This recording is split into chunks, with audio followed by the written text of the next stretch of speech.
Hi விவாஸ், நம்ம இன்றைக்கி பார்க்க போகிறது சீதாராமன் சீரியலோட ரிவ்யூ தாங்க. மகாவும் அர்ச்சனாவும் நின்று பேசிகிட்ருக்காங்க.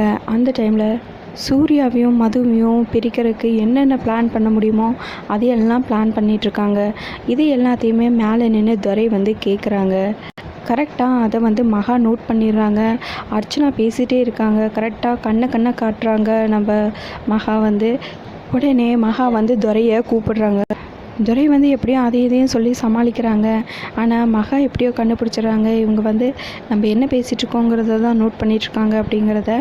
துரை மேலே போயிடுறாங்க. மேலே போய் மீரா கிட்ட நடந்த எல்லா விஷயத்தையும் சொல்கிறாங்க. இவங்க ஏதோ பிளான் பண்ணிகிட்ருக்காங்க, இதை எப்படியாவது தடுக்கணும் அப்படிங்கிற மாதிரி பேசிகிட்டு இருக்காங்க.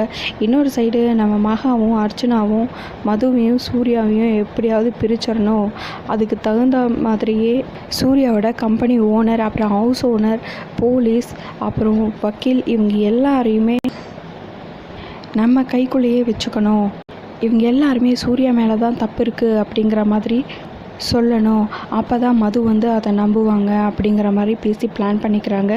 அதே மாதிரி நம்ம கம்பெனியோட ஓனர்கிட்ட போய் மதுவும் அப்புறம் மகாவும் பேசுகிறாங்க. அந்த கம்பெனி ஓனர் என்னடானா, அவன் வேலைக்கு இவ்வளோ நாள் தான் ஆச்சு, அதுக்குள்ளே எப்படி அவனை நம்பி நான் 2 லட்ச ரூபா பணத்தை கொடுப்பேன், அவன் மேலே எனக்கு சந்தேகமாக இருக்குது அப்படிங்கிற மாதிரி சொல்கிறாங்க.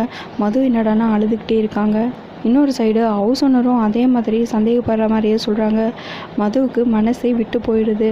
இந்த இடத்துல எப்படியும் மகா ஸ்கோர் பண்ணிடலாம் அப்படின்னு சொல்லிட்டு மதுக்கிட்ட நல்ல பேர் வாங்கணுங்கிறதுக்காக மதுவை சமாதானப்படுத்தியும் சூர்யா மேலே தப்பு இருக்கிற மாதிரியும் பேசுகிறாங்க. வீட்டில் இருக்கிற சேது, அப்புறம் மகா, அர்ச்சனா எல்லாருமே சூர்யா தான் போதைப்பொருள் கடத்தியிருப்பார் அப்படிங்கிற மாதிரி சந்தேகத்தோடு பேசுகிறாங்க. கரெக்டாக அந்த டைம்னு பார்த்து நம்ம சீதா வந்துடுறாங்க. அப்படியெல்லாம் கிடையவே கிடையாது அப்படிங்கிற மாதிரி சொல்கிறாங்க. சூர்யாவுக்கு ஃபுல் சப்போர்ட்டாக சீதா பேசுகிறாங்க. ஆனால் மது எந்த சைடு போகிறது அப்படிங்கிறது தெரியாத மாதிரி நம்ம மகா ரொம்பவே மதுவை குழப்பி வைக்கிற மாதிரி எல்லா ஆதாரத்தையும் ரெடி பண்ணி வச்சுட்டாங்க. இப்போ மது என்ன பண்ண போகிறாங்க வெயிட் பண்ணி பார்க்கலாங்க. உங்களுக்கு இந்த வீடியோ பிடிச்சிருந்தா லைக் பண்ணுங்கள், ஷேர் பண்ணுங்கள், கமெண்ட் பண்ணுங்கள். தேங்க்யூ.